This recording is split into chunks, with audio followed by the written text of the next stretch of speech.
আলহামদুলিল্লাহ হচ্ছে গ্রামবাসী ভাইরা অনেকে এসেছে।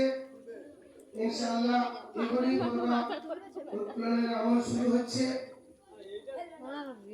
আমাদের এই দেশ এই দিনেই আজাদ হয়েছিল। সেই আজাদির একদিকে খুশি, অপরদিকে আমাদের আকাবির এবং যারা কঠোর পরিশ্রম করে মেহনত করে এই দেশকে আজাদ করেছেন তাদের স্মরণার্থে এবং তাদের ইফতারের সবের উদ্দেশ্যে